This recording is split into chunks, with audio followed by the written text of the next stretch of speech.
Welcome, guys. Welcome back to another episode of The Takeoff. We're back with my good mate who was with me last time. Potty is on the potty again. What's crack, mate? Good. I'm good. Thanks for having me back on, Mick. I know, well, we are struggling with guests at the minute. And last week we had St. Paddy's Day last Friday. So That's right. we actually missed recording last week because we were out celebrating. I know. We were going to go live, though. Were we? St. Paddy's Day. Well, that would have some been... crack. we should do that next year. Just Wherever we are, just go live. 100%. I'm king. How you getting on? Good. Can I ask you one question, though? Okay, go. Why did you cut my haircut? Right. For everyone that's listening, all If you're- 150 of yous, I didn't copy the haircut. What do you mean? You know what happened. What happened? We had a few too many beers one night And when was that? before Christmas. All right. And I had a very important trip the next day to Fiji with my good mate Darren, and got a bit carried away, and you decided it was time to break out the razor. No, it was the Yes. it was the clippers. The clippers, Yeah. whatever, same thing. We should throw. I actually have a few videos of this as well. Yeah. Like, but I reckon what we should do is we should throw. There's a certain picture There is. where it's the half on, half off. Like, but know what I've noticed since you've got your new wig? Like, What? you're a different person. I know. Do you feel different? I do. I'm a man of convenience, Mick. You know this. So this suits me at the minute. And as you rightly pointed out, there's going to be that shit phase that happens sort of 6 weeks into the regrowth. That The is just- regrowth. is no good for anyone. That's what we should call it. Rebrand this podcast. The regrowth.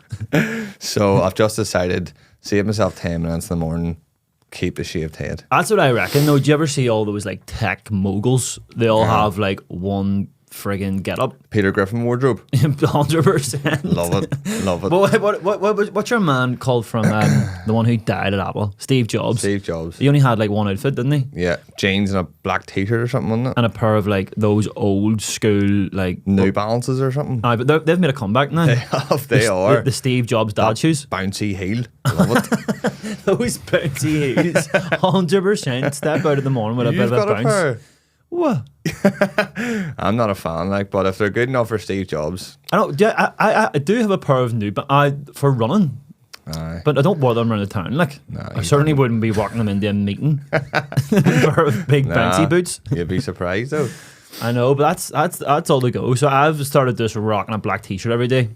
But the problem is today I had to throw on 3 different black t-shirts because there was 2 of them had stains on them. Oh no. I know. Deodorant stains, you ever get that when you put it on? Yeah, but Down the side? Terrible. that you ever notice when you had a t-shirt for like 3 years and then it starts going crispy? I know. Mental. I don't know what we're talking about today, but No. we've had a busy week. So what I was thinking when I was driving here in the studio today, Late, by the way. late, and what a belter day though outside. Yeah, nice. Cold though. It's freezing, but this is in New Zealand. This is when New Zealand beats Australia, apart from the cricket. But you know what I mean. Like Big this time. is there's only like 2 or 3 months where New Zealand has better weather, and it's probably about now because everybody in Australia is just sweating buckets the minute I'm talking to them on the phone. Absolutely. But yeah, cracking day. What about your message to me last night Oh, what one? about Gungy Bob? Mate, I seen him out for a run. So just to give context to the people out there listening to this, if there's anyone still listening, Gungy Bob is an individual who works within a certain perimeter of our office, and we see him probably 3 or 4 times a day, and he's the most depressing character. Yeah. I call him chewing gum foot Yeah. because he has this odd limp. He does. But Mick calls him Gungy Bob for some reason. Because there's a homeless man back in Belfast called Gungy Bob, but Yeah. I Hopefully don't know, he's not Gungy Bob had a certain charisma, this guy doesn't. No, he's just he's benign. But you text me last night when I was in the middle of a feed, right, saying you seen Gungy Bob out doing a 5k. He was out doing a run and there was no chewing gum foot. He was flying. Maybe that's what's happened to him. He's been injured for a few years and he's now he's back on the ground. He was wearing a moon boot for a bit though. Was he? Remember? Yeah. For a I week. don't know. Every time this man is a bit of a depressing character. So anyway, guys, thanks for tuning in. We've got some topics this week. One of them is this list that's been put out there, we're probably just going to lose half our customers after this. Yeah. Talk about this list. But we'll have to. But we'll have to talk about it. The revenue list of all the top earners in the building industry has come out in the last week or so from the Australian, and we can see essentially what the revenue of these businesses are and what the profits are. So some shocking results in there, to be honest. Really shocking. Yeah. Sorry, not sorry. We're about to do the big reveal. Yeah. So number one for most profit is BMD, right? So 1.4 billion turnover with 3.9.5 million profit. Well, if someone had to put a gun to my head and said who's making the most profit in the industry, I wouldn't be thinking BMD. No, definitely not. Certainly not. I know they're obviously a huge business, but definitely wouldn't have had them up there as number one in Australia. But there you go. And then we've got Built, right? So Built had 1.8 billion turnover, so they had more turnover than BMD, but they turned over 33.9. Then we have Hutchies in a 2.6 billion with 20 million profit. FDC, and there's me thinking FDC were just so we small fit out firm. 1.1 billion revenue, 17.2 million profit. And then we've got Giorgio Group. Then we've got Adco in there at 1.2 billion and then 10 million profit. I thought their profit would have been a bit better, to be honest. AW Edwards. Imagine this. Imagine like doing $500 million and then $500 million revenue and then 8 million profit. The worst is BGC. What do you hear this for? Shocker, right? They've went from $1 billion profit and lost 41 million. $1 billion revenue? A billion revenue and lost 41 million. Jesus, that's a few sleepless nights there. That is big time. I'll not be ringing them. That's for sure. Not this year anyway. I know. So they're it's mental though. So it's hard to understand this, but their revenues actually increased 20%. But they've still lost 41 mil. Yeah. So they've had I don't know from... Who's doing the books there? I don't know, but they're not paying much tax, that's for sure, anybody. But I'd love to know, like, if you're at, Built or something like that, what their expense claims are. I know. If you're flying around a CEO of Built, you're only making, what, is it 10, wouldn't be 10%. So my maths is shocking, right? So if you're turning over 2.6 billion revenue and you're making 20 million profit. I'm not even going to start in that one, Mick. Low percentage. It's anyway. It's under 10, isn't it? Yeah, it'd be under 10. So it's like 8% or something like that. That I think, that's particularly decent in this market. But there's some companies there you're looking at going, geez, they're in a bit of trouble right now.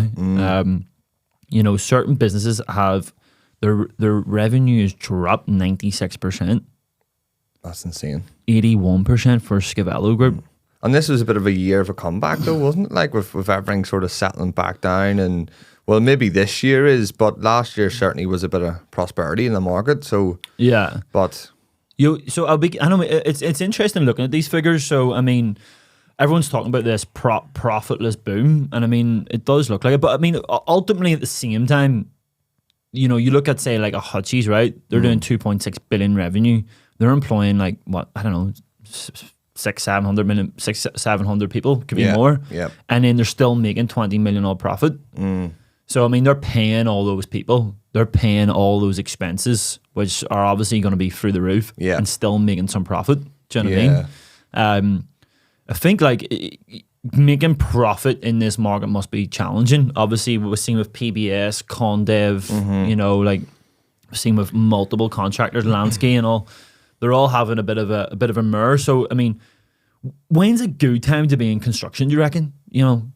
Is there ever an optimum time? I think we discussed last week. Everyone's making more money than ever now, but then we're still seeing companies really struggling, and then we're seeing the likes of these big companies losing revenue, losing profits. So it's hard to say. Is there an opportune time? It's all about. I think you'd love to see what some of these developers are making though. You would imagine they're making some good money. Like High Rise Harry. I love him. He's like 90 and he owns a Merton Group and he's and he's known as High Rise Harry. He's just building massive skyscrapers all over Australia.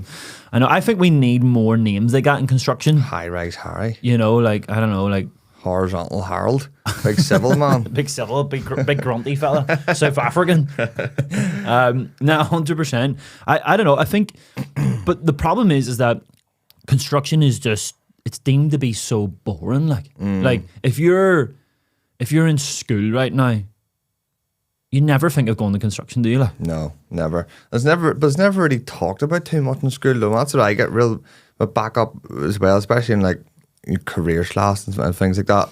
It's all about, go to university, get X, Y, Z, the sort of STEM, things like that. But no one ever tells you. Construction's like a failure in Ireland, isn't it? Like if you go, I'm going on the tools here. Yeah.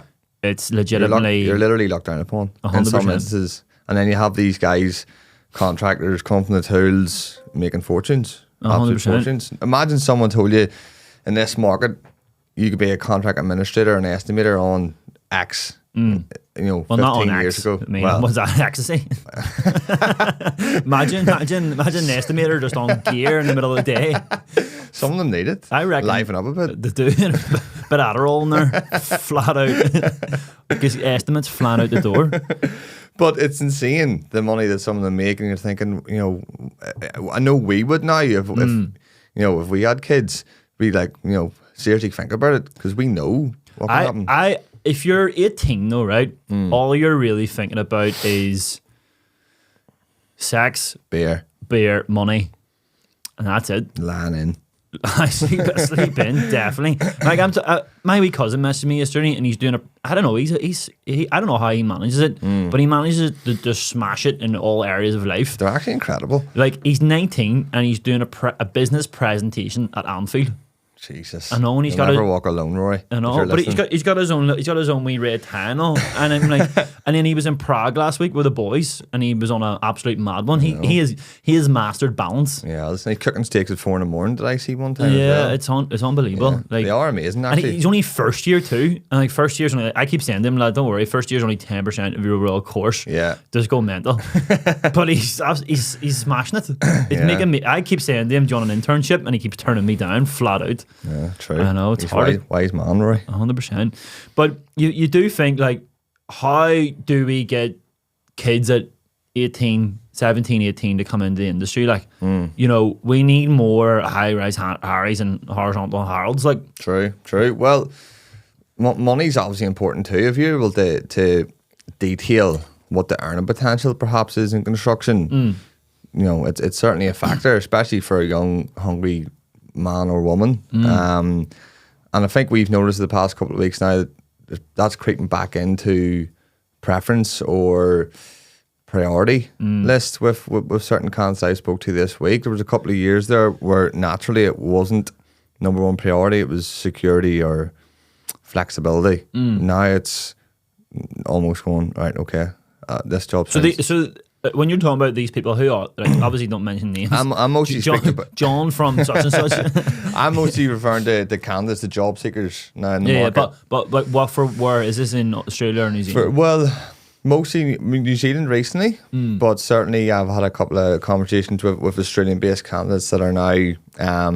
It's a bit more cut to the chase, cut the BS. What's the dough? Yeah. Whereas the last year and a half hasn't been so much that. It's been, what's the flexibility? Can I work from home a couple of days? What's the pipeline like for stability? Now it seems to be a bit more of a let's chase the box now because times are good. You know what I reckon that is though? What? I reckon that's an evolvement of your career, right? So I reckon because you're dealing with far more senior level roles now. Yeah.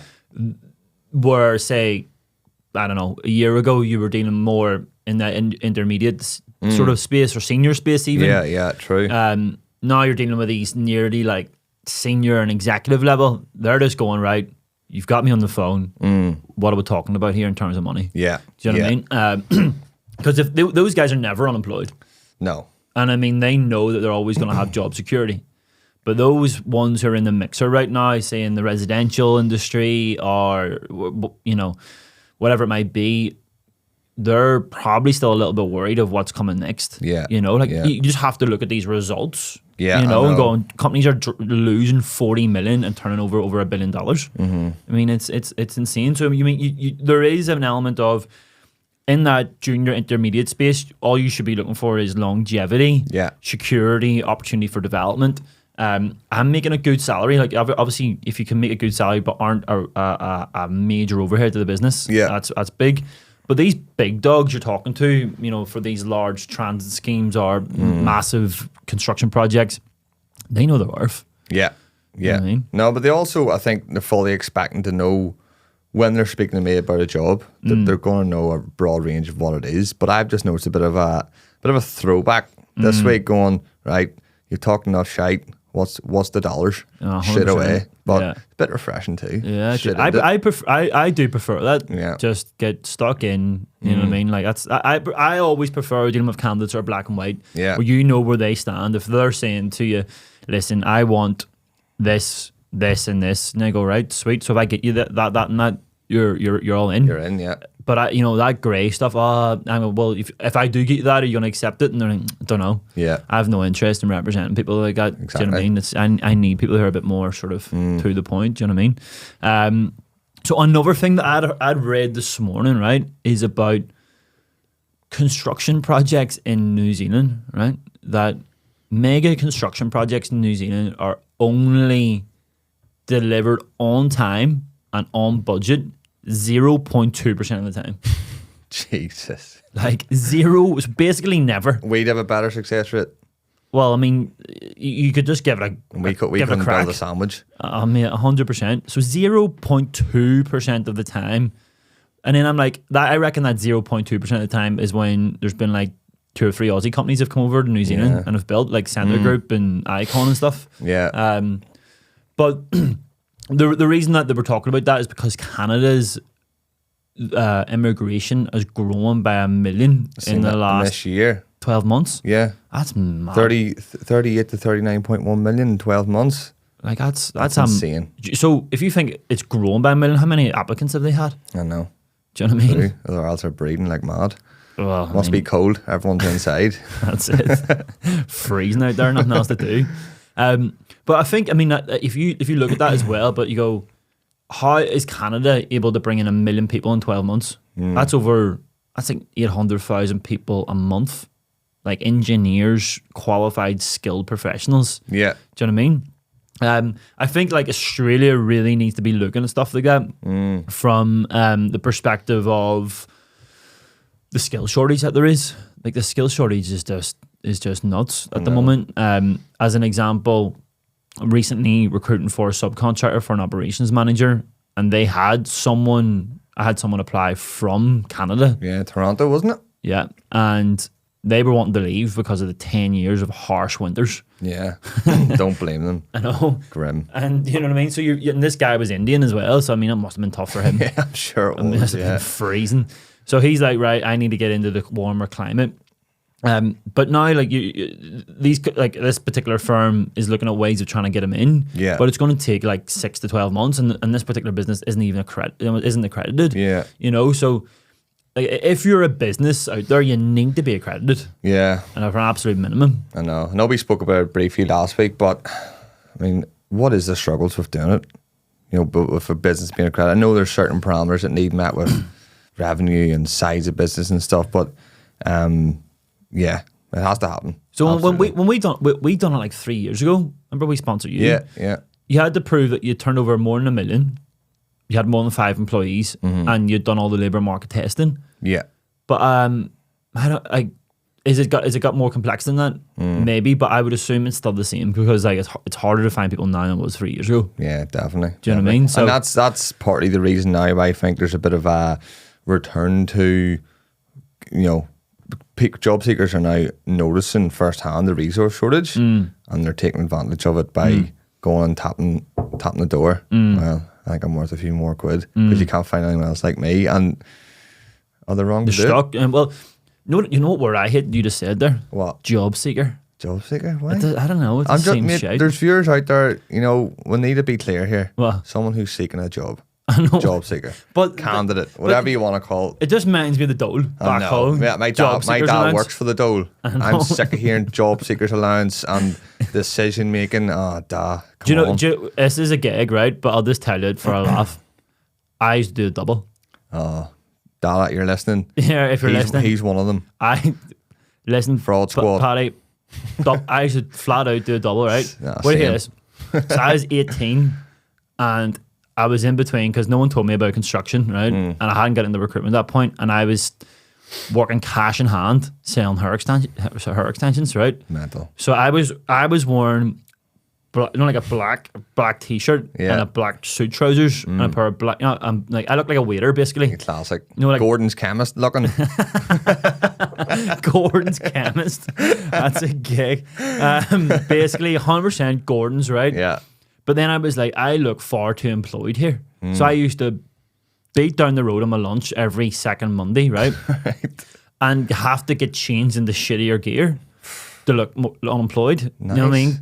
But what you had to do, right? You had to go in with a wee card and say what jobs you'd applied for. Yes, right? Absolutely. And you'd be like, I got rejected for that one. They're like, why did you get rejected? And you're like, waiting for feedback.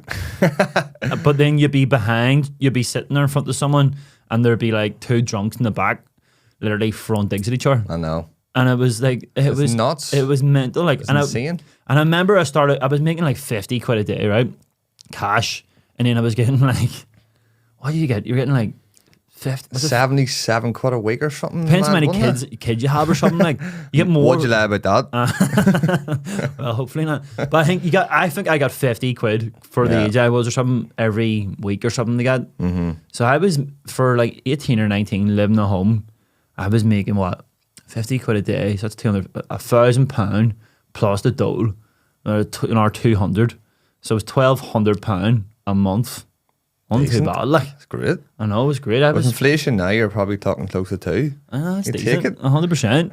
But I don't recommend doing it. Anyone out there, do you know what I mean? It's not something to do. I felt really bad and ended up having to repay all of that back to the state over time. Do you know what I mean? I know. I remember I started recruitment because my dad done a lot of the job seeker stuff for the dole back home. Still does. He used to have a go at me because I'd be placing people and obviously getting commission. And he's like, I'm getting people jobs too, and I'm getting nothing. I'm like, I know, Dad, but come on. That's hilarious. You're working flexi. What about those flexi times though? Tell me about that. Jesus, unbelievable. Good, Public sector's the way to go sometimes, I think. 100%. Like, you can literally get 2 or 3 months off a year working. I know. Like, in public sector, like. Yeah, I think my dad's rolled over now. He's got 7 weeks holiday to take this year. So does it roll over? Like, so if you don't take that 7 weeks, you have that 7 weeks take next year? So what it is, I think he's got all the public holidays off, which is what, 10 days or something back home. Yeah. Then he has your holidays. Yeah, it's like 20 days, isn't it? On top of that, and then you get like 20 flexi days. And then if you don't take your holidays, you can roll them over. So he's got about 7 weeks. So he's going to have the time of his life in New Zealand when he comes out next year. Here, so that's one of the things about recruiting in the US I've noticed is the shit holidays. They get like no holidays. Yeah.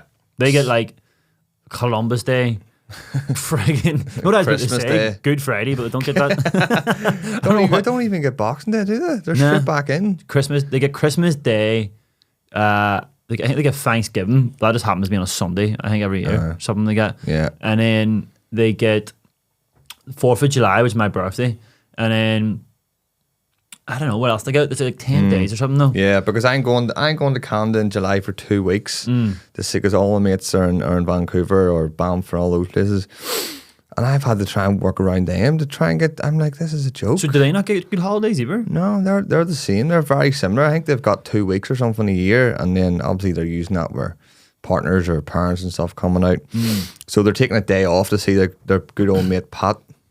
Which is, I'll take it. 100%. But so like it is mad though. Like that was one of the things I noticed when I moved from Ireland to New Zealand. I was like, I moved on November the 16th, right? And that weekend, Eddie Alvarez McGregor was on. Yeah. Right? I had a big one, absolute incredible day. And then I just like, right, I'm not starting my job until Tuesday because I knew I was going to be flat out in the drink on the Sunday. Yeah. Right. But then responsible. 100% responsible, right? But then I think I had a month of work, and then we finished on like the 20th, and then we didn't come back in until like the 12th of January, right? And then you had Auckland Day, and then you had Waitangi Day, Yeah. and then I remember when I moved to Australia, you had Australia Day, and then there was another bank holiday in there as well. Anzac, was it not? No, is it later in the year? That's like April. Is it? Yeah, but there was like 2 other holidays as well. I was like, literally, I'm doing. I mean, there's no work So on stop here. start, isn't it? Like, and January's a then we've nightmare. got Easter as well, which people take sometimes a full week. Yeah, because you take those sneaky holidays. I'm taking them too. Tactics. I like I take 2 days off. I got 2 weeks. Post Instagram, share everyone. Yeah, send this to the family group chats. Yeah. You take 2 days holiday, a week off. Brilliant. That's flat out. People are like, it's like a master stroke. Like no one else could afford this. Here, but you know what else has been pissing me off this week? Wow. I had a candidate in, and he's on his 5th interview. Insane. Like Insane. I was thinking about this, right? Donald Trump became president of the US, and he only did like 2 debates. And one of them was in Teams. No, but legitimately, like he done like Insane. 2 or 3 debates with Hillary. Like I've heard of 3-stage interviews. That's happened sometimes if it goes to whatever line manager, then the bigwig CEO or whatever it is. That's understandable. Surely when you call him and go, here 4th interview, he's like, what the hell, like, and then a 5th. It's at what stage are you gonna go? Nah, I'm out. This is. I would have been mental. out two stages ago. Easy. So like if you think about five interviews, like right, so this guy's getting up at like 5 in the morning to do them too. I know. So like you And just this is the States, by the way, for a bit of context. So Yeah. maybe this is something you're starting to notice. you know what I'm a bit noticing? different. There's too many talent acquisition people. No, Like they the love devils. that. They love that over there. Like the old. I know. Everything in house. How long do I need? I need to talk to him, but someone else already talked to him about this No. 2 weeks ago. You're sort of wasting his time. Do you know what I mean? But yeah, 5 interviews is just far too much. Yeah. I don't know. Like, So I mean, who else has he spoke to? So first stage was probably a bit of an intro. so he Meeting. spoke to one director, one commercial manager, 2 talent acquisition advisors. Actually, I think he's already had 5. And he's only a receptionist too. I know, but I think he's already. I legitimately think he's already. This could be a 6th. I mean, I insane. hope that they offer it to him. I mean, you're expecting something mean, to come. You have to. I'm not even excited about this anymore. No, it's just drained it's all the life boring out of now. me. But we were golfing at the weekend there, weren't we? We were. Yeah. Well, you were trying. I know, but you came in with $2,000 worth of clubs. Yeah. I had a bit of a. You know, So I had my first drink a bit early, week before St. Patrick's weekend. so what broke you? What did break me? I had a round of golf. Mm. That's what happened. I was like, you know what? I was best round I've had ever. I was like, I feel What did good. you shoot? I shot 86, Right, right? Gross. Shot 86 strokes. right. It was amazing. Sun was out. Thought, F it, we're going to it's in Hilliers Bay Pigeon Racing Club. Right, decent, What a spot. great spot. I'll be back. To give context out there, right? This is a tiny little bar. You couldn't swing a cat in it, right? You couldn't turn a sweet in your mouth. 100%. There's like it's what is it? I mean, you fit about 10 people It's in there. about 5 meters by 4 meters. Yeah, you fit about 10 people in there at a push, right? Yeah. And a barmaid, and that's about it. Yeah. And then it overlooks a car park, but forget about that. But beyond the car park, you've got this beautiful beach, Yeah. beautiful water. It's that time of Rangatoto. year. I mean, it's on the glistening. You know, you're seeing people out doing on their sailboat and Gorgeous. unreal. Yeah, yeah. So we went there. I thought, F it, we're a week early. Have a few. Have a few. It was never going to be a few. Like, Never happened. It never is a few, is it? Like, never was a few. But Never. that set the tone in for St. Patrick's weekend, where we had a literally a golf weekend, 3 rounds in Yeah. 3 days. Men have played a blinder here with this, by the way, with the golf weekend. Perfect. Unbelievable. Like, I don't know, like, this is, men are quite, like, sneaky. Geniuses. You know, like oil, what is it, snake oil salesman? Do you know what I mean? like, how have men got this thing where we've now, like, just you don't even play. I don't even play golf, and I managed to swing a golf weekend. And why do you have golf clubs? Mate, they're not even golf clubs. Like they're just like pieces of iron. Aren't they? You're just ticking off the whole married checklist now. 100% golf club. Yeah, but that's it. Like my dad used to do snooker weekends. That's That's ridiculous, Manuel. Snooker weekends. You don't have to go. Wow, that's ridiculous. Snooker hall over in Stoke. Unbelievable. Do you know what I mean? They've got good cloth over there. We're going there. But here, that's another story, right? What do you hear this first story, right? Do you know where this is going? I think I know about the whole Stoke incident. No, this is not Stoke, right? Oh, right, okay. So this is I was getting married. Right. So you think about this. Me and Amanda, we had to choose where we're gonna get married. It was tough. She's from New Zealand, I'm from Ireland. It was January 2020, so literally just before COVID. So our plan was to get married in Australia because that's where we were living, and then go back to Ireland like 2 or 3 months later and have a party and sort of have like 2 weddings kind of thing. Yeah. And so I had like 70 people shoot at the wedding. My cousin came over from Ireland, yes. Jamie, right? Legend. But Jamie didn't tell me until he was arriving, until like 3 days beforehand, right? Yeah. And build context here, Jamie's, he's an absolute brainiac. He's a genius. Yeah. But he's one of these like... He's a lunatic. Flawed geniuses, do you know what I mean? Loves a pint, right? Yeah. So he showed up like 3 days. He's like, well, what? He's like, messaged me at like 2 a.m. What's the crack, mate? And I'm like, well, what's happening? He's like, I arrive in Brisbane in 2 days. And I was like, right. And I was like, where are you staying? Because we had all like the bridesmaids and all staying in our house. Yeah. And he's like, oh, I've got a hostel. And I was like, happy days, right? Sweet. So he literally got to the airport, got himself an Uber, got into the hostel, right?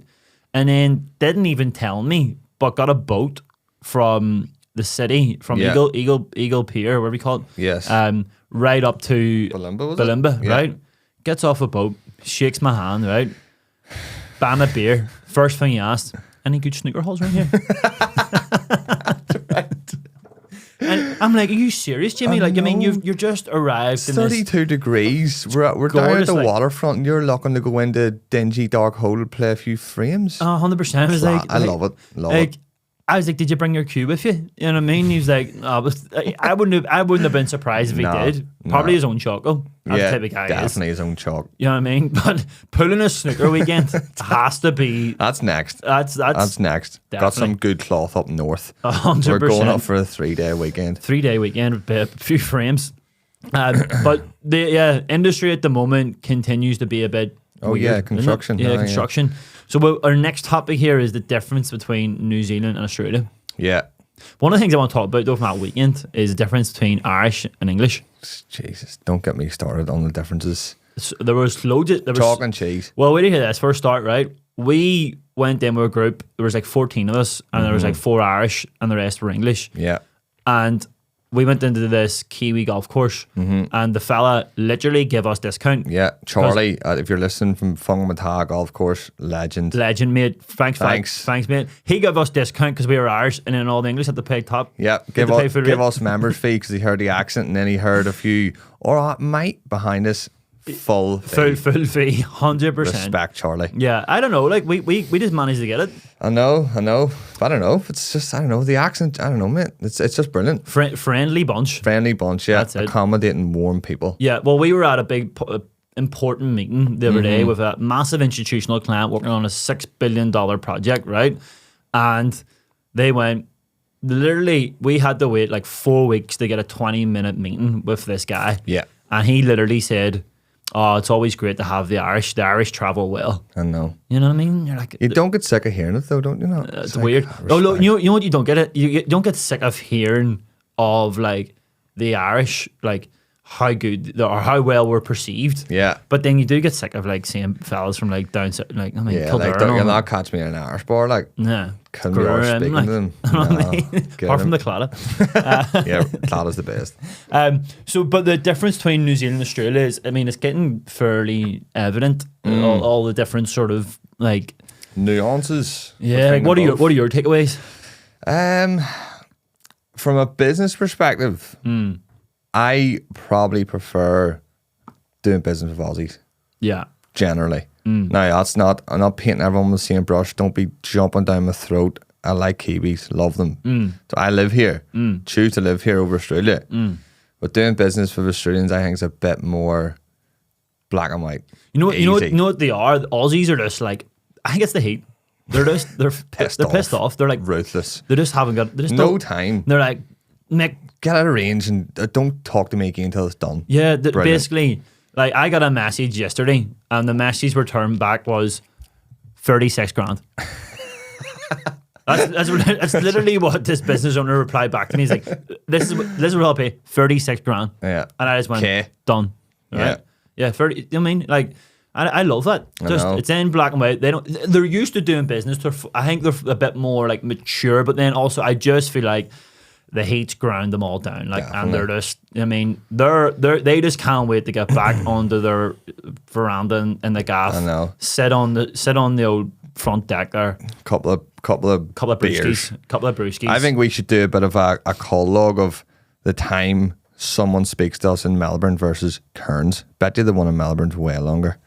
100%. They're just happy to have a chat. Because it's colder. Yeah, exactly. You talk more in the cold. There's a correlation between freezing and banter. 100%. But like it's you know what? I was living in Australia, like I used to find that it was you never wanted to go out and meet people for coffee, like, because it was boiling. I used to go to meetings and be like, can I have a freezing cold glass of water? I know. And they're like, can I have a long black? I was like, are you mental? No, they love over there. They love flat whites. Like, apparently there's a flat whites. White girl, isn't it? 100%.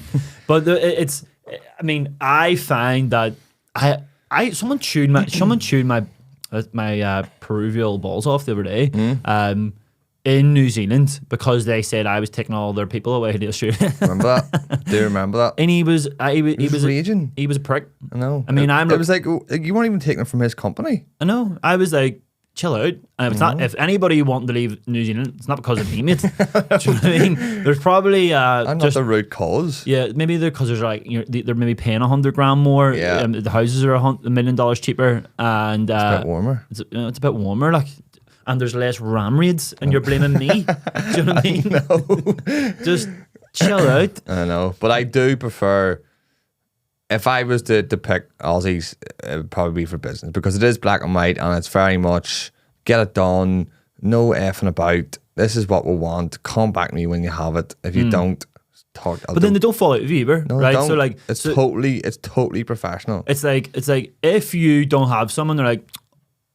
See if some fella rings you up and say, I'm looking for someone, you go, mate, can't find them, won't be able to get them, too difficult, and they'd be like, no problem. And anybody would ring you again in a month, he wouldn't be like, oh, I'm not dealing with him again, because he's not, they just know the score. Like, I know. Whereas I don't know, I find that New Zealand, they're just a bit more precious. But you know what was weird? When I first arrived in Australia, I struggled to adapt to how blunt they were. Like to Aussies? Yeah.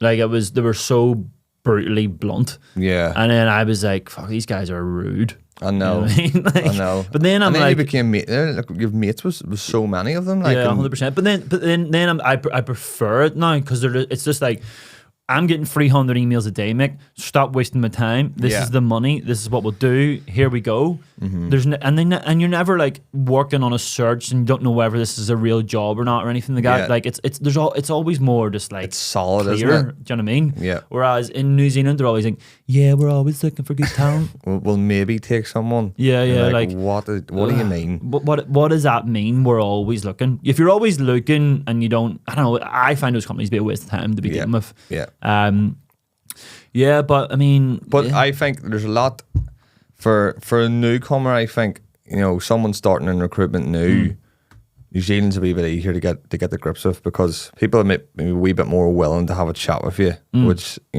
breeds a bit of confidence and allows you to go out and build relationships a wee bit easier. I think Irish people are more like Kiwi, definitely, right? And I feel like Aussies are their own sort of people. Do you know what I mean? Like, there's loads of English and expats and stuff over there. Yeah. But I don't know. I think Aussies have their own way of dealing with things, like their own culture. Yeah. They've got their own. They sort of like look down at New Zealand a bit. Do you know what I mean? Like, I know. because only 0.2% of projects are delivered on time, on budget. Kiwis are good. And we're taking all the Kiwis out. I know it's We should get a gold medal for it. Exactly. Do you know what I mean? Unbelievable. But you know what I hate? You know what I really hate, right? Earlier on, I was saying you might get paid 100k more, right? Yeah. True. If you're in the mines, or if you're out in the Pilbara, out in Western Australia, or in South Australia, or whatever, yeah. right? But see if you're going into like Brisbane or Sydney, and you're like, I know. and you've only got 3 or 4 years experience, or even 10 years experience in New Zealand, and you haven't worked on DNC contracts, and you haven't worked on EBA sites, or you don't know the supply chain, or you don't know this, the cost and pricing models of the local market, and they're like, oh yeah, I want 30-40k more. It's insane. Like, where are they getting this from? Like? I know. And we had a candidate turn down an offer, which the offer was in NZ terms 40,000 more than what he was on. And he turned it down. Because he wanted, what, 80 grand more? He wanted 80,000 more NZ dollars than where he was now. Which I feel like... I nearly laughed. I also nearly effed him off at the same time. But I just think people are delusional. They think going to Australia is an automatic cash cow. It is, but it's not automatic. So where you make your money there, right, is you get in, and then after, like, maybe... See, once you're at like leadership level, that's when the money completely outweighs the money in New Zealand. So like, you might get, say you're a commercial manager in New Zealand and you're on 230. Can you earn up to 400 as a commercial manager in Australia? Yeah. Yeah. But you're probably working for BHP or Rio, or you're on day rates of, I don't know, $5,000 a day or something stupid like that. Yeah. Is it possible? Yes, it definitely is possible, because the tier ones there are conglomerates. They're huge. But if you're coming in as an intermediate or junior person, you have to prove yourself. You're nothing. You're genuinely working on, let's face it, pretty shitty projects. Yeah, in the grand scheme of things, absolutely. Yeah, you're competing against people who have a student experience. 100%. They're looking the same money. Where's the rationale? So like a $200 million project's big in NZ. Yeah. Right? A $200 million project in Australia doesn't even get talked about. Nah. And they delivered on time, on budget. And only 0.2% are delivering on time and budget in New Zealand. And they go, why are we not getting this big money? And you go, well, it's an industry thing, and it's a standard thing. Health and safety standards are different. Tendering on contracts are different. Yeah, regulations. Regulations, all of that stuff's different. And then they're like, yeah, I want 80k more, I want 100k more. Come on, nuts. get a grip. It's nuts. Literally get a grip. Yeah. If you want to come over, you're coming over in the same money. That's where you should be looking at. But you're saving maybe 30% on cost of living. Yeah. As in the With same money, if more you're on potential. 100 NZ, you can maybe get 100 AU. Yeah. What's the difference? Or 10%? Which is more, yeah. Straight away. And then you get 10.5% extra on your pension. Yeah. And then you also are saving I think it's around 32% on average. Cost of living. Yeah. So if you look at that and go, well, I'm literally saving 40% straight away with far more earning potential long term. Yeah. It's a no-brainer that way. I know. But the guy's rationale, for a bit of context, who turned the offer down was, I'm looking 130, 140 AU. He's currently on less than 100 NZ.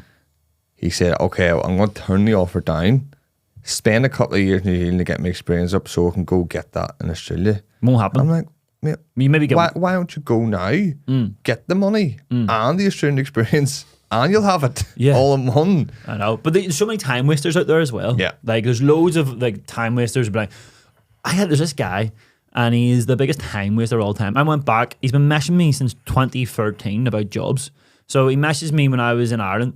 Here, Mick, any jobs in the UK, right? And then you know the tone by the text, don't you? I know. And then I looked there, and when I was in New Zealand, he's like, here, Mick, any job in New Zealand, right? And then I got a message there like about 3 months ago. Hey, Mick, any jobs in America?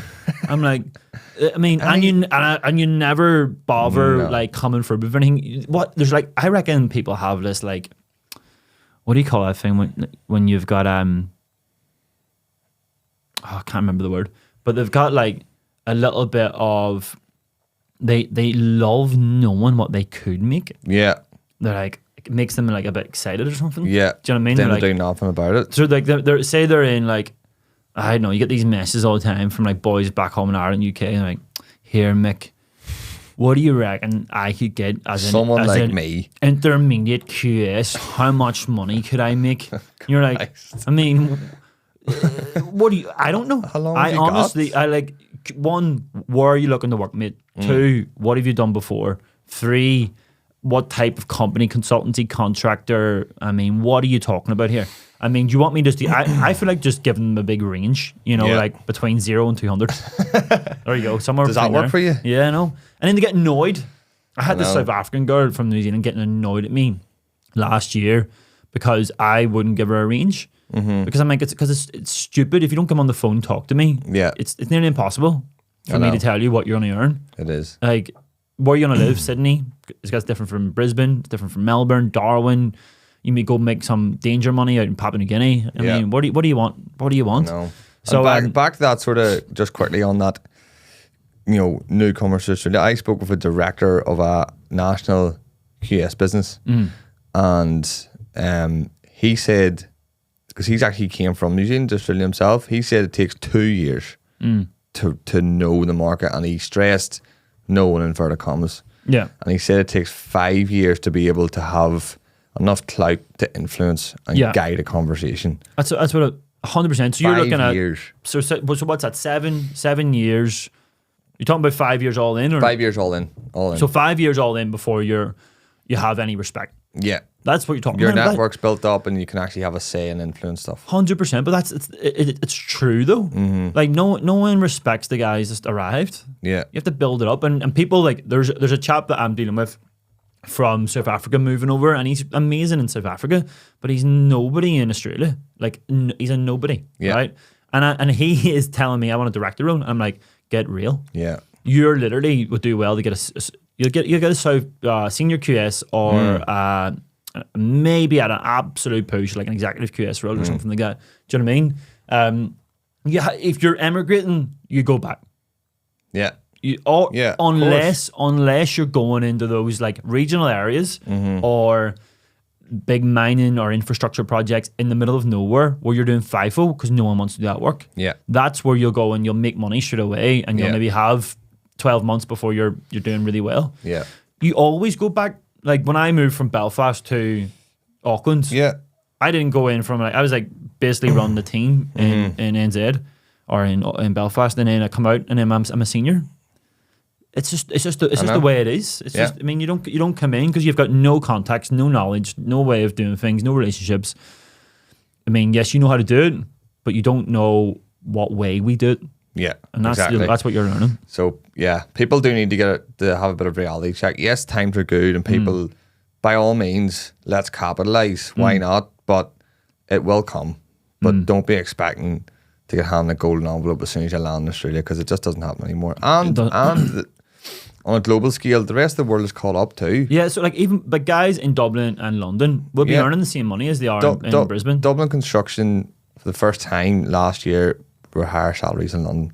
Oh, really? Yeah, That's interesting. in building. Yeah. So, but then you look at that and go, well, then that's higher. So Dublin's leading the way there. Yeah. So you go, well, if you're from Dublin, you're going to earn less money. Everyone here, less money in Australia Yeah, until you build your way up. yeah. So Which you have could to, take 5 years. and you have to look at it and go, it's a lifestyle. So Yeah. what are you looking for? You're looking the sunshine. You're looking, I mean, beach weather. You're looking to get jump on doing amazing road trips. Is that what you're looking for? Or are you looking to travel an hour and a half every day to work in rainy Dublin? Yeah. Is that? I mean, it's a lifestyle. You want earn more money there. You want money, go to the Middle East. 100%. If you want lifestyle and then money, Australia is the Yeah, one. yeah, it's Well, it just, takes time. yeah, 100%. And I mean, for anyone wanting to come to New Zealand as well, New Zealand's a great place. Like I love it. it's such a place. I mean, well, I lived in Australia for 2 years, same as you, and I choose to live here. It's great. So I though obviously it's different for everybody. But I mean, in NZ, it's like there's so much as well here. Yeah. You know, so different culture, totally different. I mean, if you look at from a holistic point of view, New Zealand's far I feel has a far better culture in terms of like how they've integrated the indigenous community and stuff. In I New think so Zealand. too. Yeah, Where Australia, I mean, it just seems for me, I don't know, it's a bit like, frosty, isn't it?